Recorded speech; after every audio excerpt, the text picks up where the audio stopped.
Boom. That's what happens when you don't set up your audio the correct way. There we go. Robert, you are never alone, sir.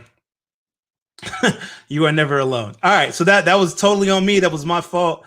I had the mic going to the wrong section. It should be fixed now. Let me know if you can hear me. Drop a comment, drop a like, thumbs up, something. Boom. All right, there we go. Robert Black says, boom, we can hear. All right. So we are back. So I gotta get to do that whole thing over again. That's awesome. So welcome to Cocktails, Code, and Conversation, C3 Live, brought to you by the On the Corner Podcast Network, onthecorner.us. Please check it out. Curating the Black and Brown experience and giving you some good content from that point of view. So today's C3 is brought to you on a special occasion. I was gifted some Whistle Pig by my good buddy Mike Kaiser. Thank you so much. I appreciate you. And so tonight I decided to make an old fashioned. So I was like, well, if I'm going to make an old fashioned, I'm going to have a cocktail on a Friday night, then I should have a conversation. If I'm going to have a conversation and a cocktail on a Friday night, then I got to do a C3 Live. So that's exactly what we're doing. Welcome, everybody. Appreciate you, Robert. Appreciate you, Jeremy, for tuning in. Thanks for letting me know that people couldn't hear me. That's awesome. So apologize for those technical difficulties, but we got that fixed now. And we're going to get started. We're going to jump into it. And I wanted to kick off this conversation just kind of talking about diversity and inclusion. Right, especially in the tech space and in the area where the time in which we're in right now. Yeah, buddy. Yeah, we got the Whistle Pig in an old fashioned. It's working. It's working. I'll probably have another glass of just straight Whistle Pig. It's Friday night quarantine. I'm not going anywhere, so why not? But let's talk about diversity and inclusion.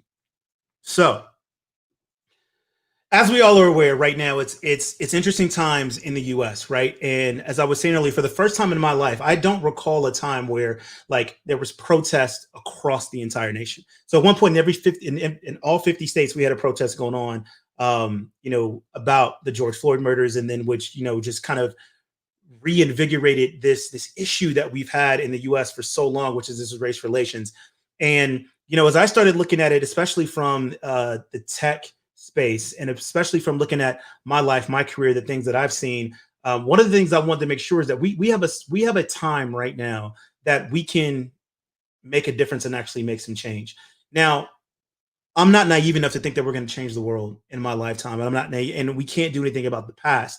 But I think it's every single one of our responsibility in the industry that we work in to make a difference in our career path, right? In our career time.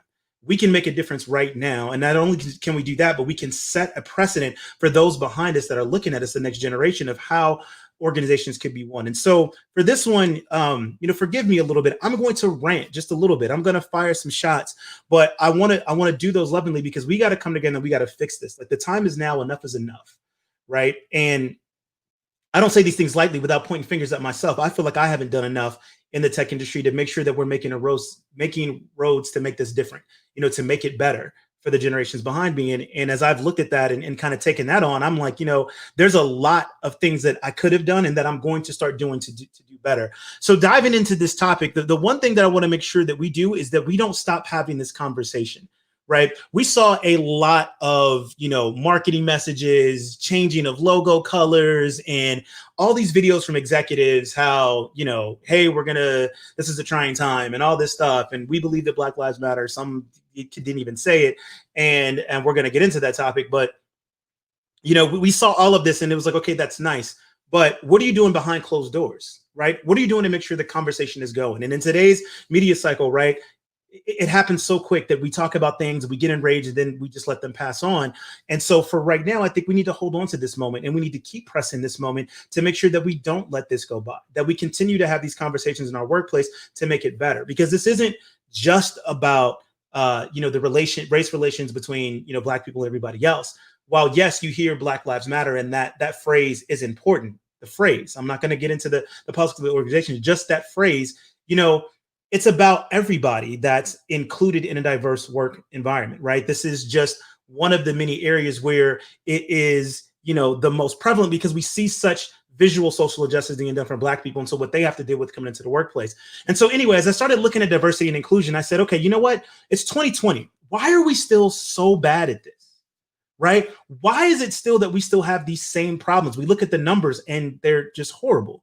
We don't see things getting better. So I said, okay, let's start to look at some research, because I wholeheartedly believe that you can't know where you're going to unless you know where you've been, right? You got to go back and look at history and start to look at things and say, what led us to where we are today? So I started diving in, and I'm going to post some links to this. And I started looking at just kind of if you call it the history of what we call now diversity and inclusion in the workplace, right? So obviously it goes back to Title VII, 1964, the Civil Rights Act, right? So that gets passed, and part of and what that is made of is it made discrimination based on race, color, religion, sex, or national. I can't remember what I wrote down. Illegal for employees with more than 15 employees. So sorry, I was looking over here at my notes because I wanted to make sure I got that right as reading Title VII, but obviously you can go look it up and read it. But the Cliff Notes is, okay, look, you can no longer use race, color, religion, or sex to, not hire somebody, even promotions, termination. And of course, that's been added on, right? Sexual orientation, age discrimination, all that's been added to Title VII. So we had that happen in 1964. Right. Let's go to the next kind of major timeline, milestone in the timeline. So you get the late 1960s, early 1970s. What do you start to see? You start to see cases of discrimination filed with the EEOC skyrocket. Right. Now, this part is important because it's action reaction. Right. So you have the action in that we passed the 1964 Title VII Act. Now, all of a sudden, we have this reaction to where absolutely right, Robert. We are bad at race equality, and I'm digging into this. We're going to find out why we're bad at it, right? Especially within the workplace. For the world, that there's a different conversation. We'll have that conversation, but just not on this spot tonight. Well, maybe if I have another glass of WhistlePig, we may have that conversation too. But we see the backlash, late 1960s or 70s. We see all these discrimination lawsuits, right? So now what happens, right? Companies get on the defensive and like, okay, look, I want to make sure that doesn't happen to us, right? I don't want us getting sued. I don't want this negative publicity. So what do? We start to say we have to pass these regulations. We have to pass this compliance for all my identity aficionados that's listening, right? This is going to start ringing some bells. All right, so we have these compliance things that we have to meet. We got to make sure that what do? We check these boxes off. And so we start putting in process and procedures to check boxes and fill numbers. So let's hire more women. Let's hire more ethnically diverse individuals and bring them into our organization. Why? So we meet these numbers, so we don't get these lawsuits, so these things don't happen, right? So we deal with it from a compliance issue. And so what happens? So then we start to look and we fill those numbers. Here's the problem with numbers and data, right? Numbers is used for one thing to let you know, like kind of like the size of something and help you measure how something looks. When I look at it, I'm just like, how big is this problem? Right? What is exactly that I'm trying to fix? Let me give you an example. Let's say I have 10 ducks in a pond, all yellow ducks. And I'm like, man, I'm looking at these yellow ducks. They're nice ducks. I like the yellow ducks, but I want some more color. I want some pink ducks, right? But pink ducks just don't seem to come to this pond. So I go, okay, well, I'm going to go get 3 pink ducks. And I put the 3 pink ducks in the pond. And I'm like, by the numbers, look at that. Boom, 300% increase. I can now say 20% of the ducks are pink. I'm happy. But that's for a point in time. Right? Here's the problem with numbers. They don't lie, but they only show you reflection of something at that current time. So now I'm saying, great, I solved the problem. I come back the next day. What happened? The pink ducks are gone. Why? Because they don't like the yellow ducks, right? The pink ducks and the yellow ducks, they fight. They don't, they quack at each other. So the pink ducks are like, I'm out of here. So even though my numbers told me one thing, numbers told me I had this huge increase, numbers told me things were getting better, I didn't actually fix the problem. I didn't figure out, hey, do pink ducks and yellow ducks, what is it going to take for them to get along and kind of swim in this pond together? Is there enough food for all of the ducks to eat off of, right? Is there enough room for them to grow and kind of do their thing? Right now, I know that it's a silly analogy, but let's take that to the workforce, right? So we started in the 60s and the 70s, so we're just going to hit the numbers. We hit the numbers, right? We don't want to get these EOC lawsuits, right? We don't want to get, on the newspapers of discrimination and all these things. So we're just going to file numbers. Okay, so then what happens? Fast forward, right? Now we come into the Ronald Reagan administration, deregulation starts to happen. We say, hey, we're going to ease up. Let businesses kind of do what they want to do. And so then it's like, okay, well, we're not going to really focus on the numbers as much, but now it's just like, hey, we're good. We're status quo. We got them in there. Like the entry level is right. Enter affirmative action again to kind of keep the numbers. Now, the next thing is around the 1990s, right? And there was an article put in the Harvard Business Review. I'm going to pull it up right here. And I believe it was by Robert Townsend, but I want to make sure that I'm saying the name correctly. So give me a second as I get to it and pull it up. Maybe, because I got like 50 million tabs open, because you know how we do. And it was very interesting. It was basically saying that, look, affirmative action is no longer the problem. It was by Robert, oh, I'm sorry, not Robert, R. Roosevelt Thomas. It was in Harvard Business Review. This was around 1990. I'm going to give you guys this link. All the links to the information I'm talking about, I'm going to put it here in the chat, and then of course I'll post them in the show notes.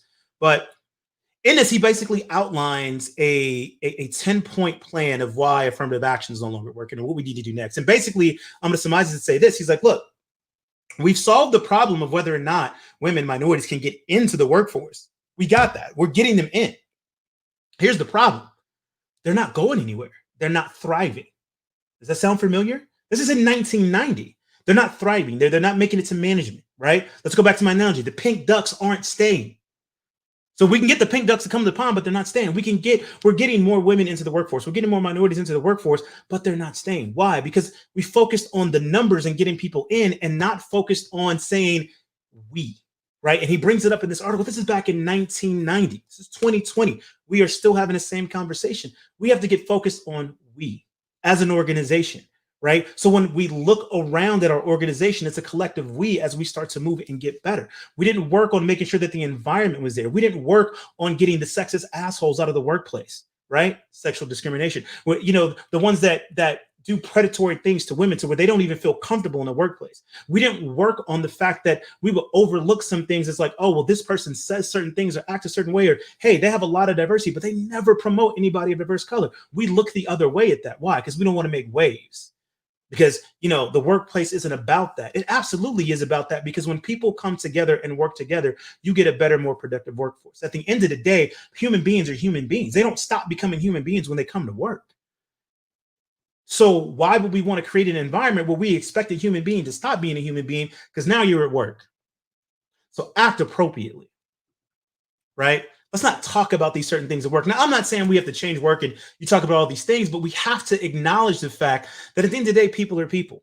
And we got to create an environment where all people are comfortable, right? Not just the people that we're used to seeing. Let me call it out very plainly, not just white males. And again, this is not attacking white males, right? That's not. But when you're the majority, you have to say, like, I got to make sure that everybody's comfortable and not just me, right? And that goes for all of us, right? So we can't just flip this and then say, okay, well, let's, we'll let women run everything. And then the same thing's going to happen. Like, women have to go, okay, we got to create an environment where everybody is comfortable, not just me. We pick one race. Okay, then same thing. Got to make an environment where everybody's comfortable and not just that person, right? We got to be able to authentically look at somebody, right? And I get that this is a bigger issue, but I'm going to keep this in the workplace. Legitimately look at somebody and say, look, I'm looking at you. I see you for everything you are and the value that you bring to this company, the value that you bring to my team. Right? That's what we got to do. And it starts for me that I think with the executive level. We got to hold these same executives that were so bold enough to go on LinkedIn and record this little video and be all nice and say all these flowery things. I'm going to hold that to you every single company meeting. I'm going to hold that to you every single, earnings report. When you talked about how you're going to, do better and have these conversations. Okay, what are you doing? Right? Let's put your money where your mouth is. Because I guarantee you this, if sales came up short, and they said, hey, man, look, we missed our quota by like 50 mil, right? 10 mil, 5 mil, whatever. Like, you damn sure going to figure out, like, okay, well, we're going to fix it, right? And you're going to dig in and put resources and figure out what do we got to do to make sure that we don't miss that again. We need that same level of involvement when it comes to diversity and inclusion in the workplace, right? We need that same fire. We need that same intent. We don't need soft, flowery words because you think it sounds nice, because this is the time to say it. We need action. And you don't have to post it on LinkedIn, executives. You don't have to say what you did, but we need action within your workplace, right? We need to see you start taking it seriously and having these conversations with your executive board members and saying, hey, let's look around. What can we do to do better? And here's a hint. If you look around that boardroom and everybody looks at you, looks like you, there's your problem. Maybe you should start there. Right? And we can take it down to the next level, right? So our chief diversity and inclusion officers, right? Sometimes I look at that position and I wonder if it's not like the CISO position, right? Or it's just kind of like you're just put in this position of like, hey, we're going to give you all this responsibility and good luck trying to figure it out, right? Because there's a lot that comes with that. And just like we do with any kind of identity project, we need the same thing, right? We need sponsorship from executives. We need backing. They need resources. They need funding. They need the ability to go and be innovative and do more things, right? And we need to squash this conversation right now that it's a pipeline problem that people aren't applying. No. Use another analogy. If I gave you pizza every day for a week and you came to me and said, I'm tired of pizza, I don't want pizza anymore, I want something different, you would go get a burger or some sushi or some ramen, whatever, right? It is not a pipeline problem. You're not going to go look in other places. You're looking in the same places you've been looking and expecting to see something different. You got to go find where the people are. So, recruiters, right? Talent acquisition. Start being innovative. Start thinking outside the box. Stop going to the same places where you're looking. Oh, that sounds like work. Yeah, it is. But that's the only way that you're going to widen up that pool so that way it's no longer that pipeline problem. You got to go make those connections. You got to go do that work. I can't speak for everyone, but look, as a graduate in HBCU, I can tell you there's tons of HBCUs out there with engineering programs. If you're looking for engineers, go make relationships with the HBCUs. National Society of Black Engineers, NSBE. Like there's ways to go make these connections to get you access to that pool of diverse resources to start pulling in. But you got to be willing to make the steps, right?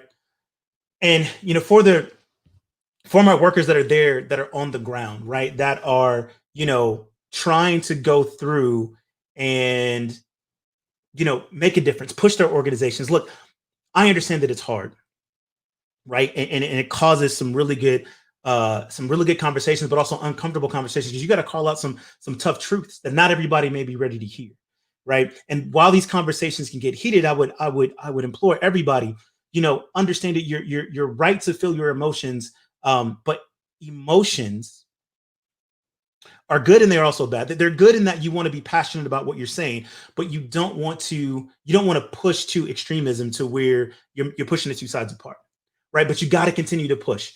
Right. And I know that I won't speak for all of them, but I can tell my personal story of how I felt. It always kind of sucks being the one person of color saying, oh, when something comes like this happen, let's go to this person and ask them for ideas. I can't fix the whole world. Right. You're asking the person that's marginalized to go fix a problem about marginalized people. Like, that's hard. Right. Let's be real. Allies, executives, it's on you. It's on everybody, but you have to lead. You have to reach back down and make a path. Right. And don't put it on the people that are marginalized to come up with ideas and say, well, we're asking them what they want to do. Like, come on now. Right. Understand that they're marginalized. They're already in a position where they feel like, man, I've got all these things going.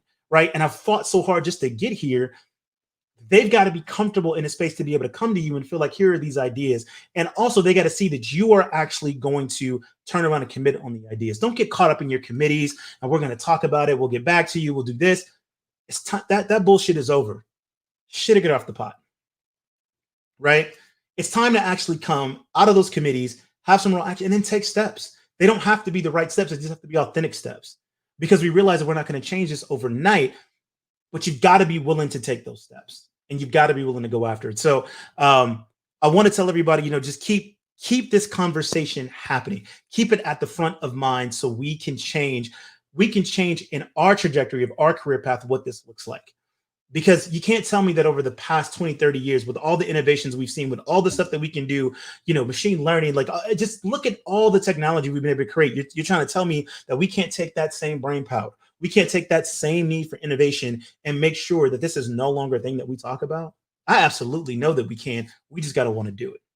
And the only way they're going to want to do it is to keep having this conversation and put it in front of us to make sure that it doesn't become old news, right? It doesn't become the next thing on the cycle. All right. So we're going to move on from there. I want to talk about some other things, more identity focused. Take a sip of the cocktail, Whistle Pig. Man, this is really good. So glad I got that. Let me look at some of the comments. I've been putting some of them out there. Robert, it's not work by the numbers, that's fake. It's work by value and let's show progress. Absolutely. Right. Absolutely. You had another comment here about Optiv. They have a very specific diversity program. Yeah, all top leaders are white males. But I would tell you it's not really enough. But also it's not like, hey, give up 3 more. It's complex. Yeah, let me address that. It is complex, right? So, and I don't mean to, and maybe I did as I was kind of going through it. I'm not saying it's easy, right? Because there's a lot to unpack there. And most of the times, what happens is, yeah, I know it is better straight. I'm gonna have it straight later on the night. Like I said, it's a long night. I'm not going anywhere. I'm not saying that it's easy, right? But it takes a commitment and willingness to actually make a change, right? And to actually, here's the thing. So I'm going to be very specific with this one. So let's look at senior management and executive management, right? So if you say, look, we want to change this and do better. So then there's two things. One, you have to make sure that your development program from your individual contributors to management, you've got to make sure that's good, right? How am I promoting people to bring you up the chain? Number two, at that level that I'm promoting, now I've got to do more things to make sure that people, number one, feel comfortable and aware that this is a path for you. What does that mean? I've got to enable my managers to actually do what the hell I pay them to do, which is people manage, right? Yes. Being a manager means also people management. You've got to be connected and make sure that you're understanding what your employees' goals are, right? And sometimes it means you got to get those managers to push and see an individual who's like, look, they've got the potential. Let me talk to them about that, because maybe they don't think that that's a path for them, right? Again, we've got to be intentional about it. It starts from the top and it flows its way down. I'm not saying it's going to happen tomorrow. I'm not saying it's going to happen next quarter, but those are the type of things that the conversations that need to be happening at the executive level and flowing down. How are we managing our people? How are we training our people? How are we getting them prepared to go up to management? How are we making sure that at the individual contributor level, everybody across the individual contributor looks at it and feels like, yes, I can go and become management here if I choose to, right? So let me see, Robert Wright. My last comment: who cares if you eat numbers? Can those people actually be built to see? Absolutely, right? Yeah, and so that's what it is. It's I want to see intentional action from people, right? Let's actually go and do something to make sure that this does change, right? And part of it is bias, right? Part of it is just natural bias that we all have, and I think that's one of the things that would really do a lot of companies a lot of good. And I'm gonna start at the executive level. Understand what your biases are, and that's scary. And you don't have to share those publicly, but as an executive team, you need to understand what your biases are. And I would say, as a CEO, all of my executives, I would want to know what all of our biases are, and figure out how I can build a strong executive team and balance out each other's biases. So that way I can make sure that as we start to build more things, and I want to build a more diverse workforce, and I want to build a more diverse management team, I understand like some of the walls we're into, which is bias. Now I wouldn't say it's a hard thing, it's an eye-opening thing to do. Right, I'll go find, and I'll probably post this later. There is a test, and I talked about it on one of the pods I did a while ago with Patrice Featherstone. There's a test you can go that kind of tells you your kind of unconscious bias, right? But there's things of that nature. Understand what your biases are, and understand how you're kind of building the team. Like again, it comes back to intent. These are just things that you have to want to do, that you don't want to just check the box and keep it moving. And I can already hear, but with all these things we got to manage, like, yo, tough shit. Welcome to running an organization in the freaking 21st century. That's why you're a leader, right? You're a leader because you take on all the strategic efforts and you lead from the front. Like, that's what you do. Yeah, understand your bias internally and be transparent. That's what it takes, right? And like I said, I would start with the executives and keep that small, right? Those executive teams that have that small leadership group, like, understand there and start there, right? Start to work on it. So look, at the end of the day, like, I believe that we can do better, right? These numbers that we see are just, we should be ashamed. We should absolutely be ashamed. There's no way, of all the things that we can do, especially in the tech space, all the innovations that we make, that these numbers are as horrible as they are. And we just have to be intent to do better. So on that, I'm going to shift. I want to talk about just a little bit privileged access management, right? So with the Twitter hack that we all are aware of by now, if you're not, just go Google Twitter hack. You'll find the news. I find this interesting that, again, we continue to have the same issues, right? It's old old factors, new things, right? So as more kind of the information goes on, we don't know exactly what happened, but we've got a pretty good idea that it was mostly like social engineering got access to some privileged accounts, and those in their systems that allowed them to to kind of really take over these accounts without having to change passwords, things of that nature, right? So this is a privileged access that somebody was able to get, and that there was I don't remember the percentage that I saw reported, but there was a large percentage of employees that had access to this, right? And so we continue to see the same thing with privileged access management, and knowing that, like, look, I don't care what infrastructure you have. I don't care what architecture you have. I don't care if it's cloud, on-prem, mixed, hybrid, yada yada yada, whatever. At the end of the day, like, you've got to guard the most important things that you have. You got to control the access. If you don't control access to anything else, you've got to control the access to your most sensitive resources. And I think what we're seeing, and what scares me the most, and I've talked about this before, especially with cloud adoption, is that we're moving so fast that you don't really even understand what your privileged resources are. Now, that's not the case in this. Um, oh, Chris, thanks, Chris Hoyty. They caught the Twitter hackers today. Awesome. I did not hear about that, so I'm gonna research that and check that out. It's gonna be awesome to hear, and really see the affidavit as we start to get stuff out of there. Um, so that's awesome that they caught them. But it's we have this concept of build fast, deploy quickly, things of that nature, and things are so dynamic in nature that we what's privileged in a small percentage one day, right?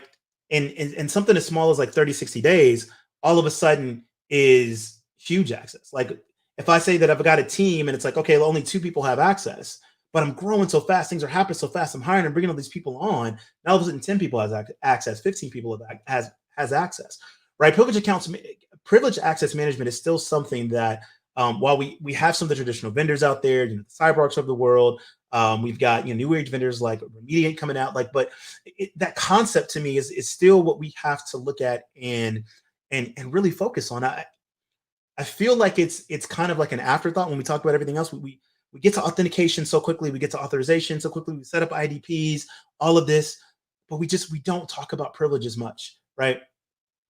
And so I feel like, seeing something like this, it just kind of goes back to, it's like, that's what, you know, same thing we've always said. When are we going to stop seeing the same cycles, right?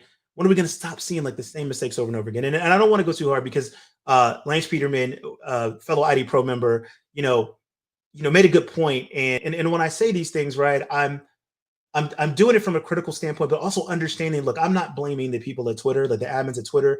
I know what it's like to live that life, right? And you're doing your best to try and make sure that you're providing the most secure environment possible. There's a lot of things that go into that. So this is not, hey, let's blame the Twitter folks and all this stuff or whatever. It's just overall, I'm saying, as an industry, like, again, we got to do better. We've got to get better at these things, right? We've got to get better about making sure, number one, I put it on us as practitioners, or I will say you guys as practitioners, as I've kind of taken a step back, but as practitioners, right? Overall, we can do a better job. We've got to get that sell to the business better. We've gotten better at that, at explaining what these things are and why they're important. But it could just be the optimist in me, right? At the end of the day, I really believe if we were nailing this down, right, that we were making it dead simple for them to understand where their risks for with these things, that I think we would see more businesses adopt this and be willing to spend the money to make these changes, right? Again, just could be the optimist in me, but this is something, and I fully expect, and I've seen a couple of them, right? People did webinars, they hopped over it, right? Like, oh, show you how XYZ can help you in privileged management. Let's talk about the Twitter hack and how this could have fixed it. And I get it. That's what we're gonna do. But I'm always kind of a little critical of that. I want us to do more than that. I don't want us to come out in times like this and just do a marketing pitch to go get a vendor. Let's actually talk about the architectures and the solutions and things of that nature, and what we can do to limit these things. Robert says, right, the idea is everyone should care about identity first or accept the breach. True. Thanks, Chris, for the link. That's awesome. I will check that out. So yeah, like I really want us to, start to see that more, that conversation, more about the privileged access. And then, the cloud, I mean, man, like I'm gonna be honest, it scares me, right? Not the cloud itself, but just because of how dynamic and how you can set up these infrastructures and these applications. I really wonder, do we have a good understanding of what privilege means in the cloud, right? If we're still having the same basic you know problems on-prem, right, and just in general, then what makes you think that we did it any better, like, within the cloud? We're now it's more policy driven. Like privilege is not a thing of I assign you something. It's based on policy and runtime. Where something can be privileged because I assumed to roll over here to this server and spun this up, and then I put in some automation that says, hey, when I'm doing this and spin this up and connect to this server, now all of a sudden that becomes privilege. And so what happens is it's not necessarily about access, right? Like you've been assigned a specific access. It's policy. Like what are you able to get to, right? And so those are things that it's going to be interesting. And I haven't done any research on this yet, and so I will do it. I'm very interested to see what some of these are standard privilege access management vendors are doing for that, right? How are we starting to kind of model and graph out what privilege access looks like in the cloud? Because it's different. It's different in the cloud. Robert says, "How we don't know what PAM means anymore." This is true. We don't. We really don't. So, all right. Those are my rants for tonight. That's it. For C3 Live. Whistle Pig, like I highly recommend it. Robert, you're right. I think it's going to be much better. Just kind of straight. So I'll have a second glass tonight. Watch some NBA basketball. The NBA is back for all my NBA fans out there. I loved just watching NBA basketball last night. It was so fantastic. It just kind of felt like normal. Right, just a little bit to be able to see some good basketball. So we have the playoffs. Hopefully, they can keep everything going and kind of keep everything tight within that bubble. Let's see. Robert says, "Try this on data intelligence equals revenue generation and risk reduction." This is true. This is true. I like that. And actually, that's a perfect segue into a plug. Shameless plug for next week. Next week, Thursday, 2 p.m. Central. Going to be going live, going to be having a conversation with Jonathan Edwards from Secure IT Source. And we're going to be talking a little bit about that, like on the revenue generation side and looking at identity and access management deployments, right? Like how you can start to look at identity as not just this thing that you check off as insurance and just make sure we got to do. And again, the compliance and the checking the numbers, right? We see that paradigm so much, right? And look, it's gotten us to where we are. We've done some great things with it. And it's time to start flipping that switch, right? I would love to see us in security in general, especially in identity. We're going to get into this next week. Let's start attacking it like we were attacking a sales channel, right? Like how do we make this something that's a differentiator for us? How do we make this something that allows us to win? Either it's helping win sales or putting out applications better or whatever it is. And we're going to get into a couple examples next week. So I don't want to, spoil it, but these are things that we can start thinking and shifting the way we're thinking about that, because when we think about it differently, now we can put different requirements onto our vendors or our architects as we build architectures to start doing some of these things, right? Again, I want us to be innovative in all things. Let's not just leave that for the engineers to think of innovative ways to do something. We should be innovative in all things that we do. It is 2020. Like, look at the type of things that we can do, right? I remember a time when literally, modems and dial-up and like AOL and, just HTML was the best we could do. Now we can build entire applications on the web, right? We can move gigabytes of data in minutes, right? It's just amazing the type of things that we can do. So why do we continue to box ourselves in on other areas? So my rants are done for the night. I appreciate everybody jumping in. Appreciate everybody having the conversations. Chris Hoydu, big shout out to you, man. Haven't seen you in a while. Good to hear from you. I'm definitely gonna check out that link. Block, my guy, with the comments, jumping in, engaging. I love it. Appreciate you, man. We are. Hey, look, when the world is somewhat right again. Yeah, me and you, buddy. Sit down and get some Whistle Pig, or I'll let you pick because you're the guy with all that. We're gonna do that again real soon. So. Everybody have a great Friday evening. Please stay safe. Hope you are making it through this the best way you can. And till next cocktail, to next conversation, you guys know what it is. Stay safe out there.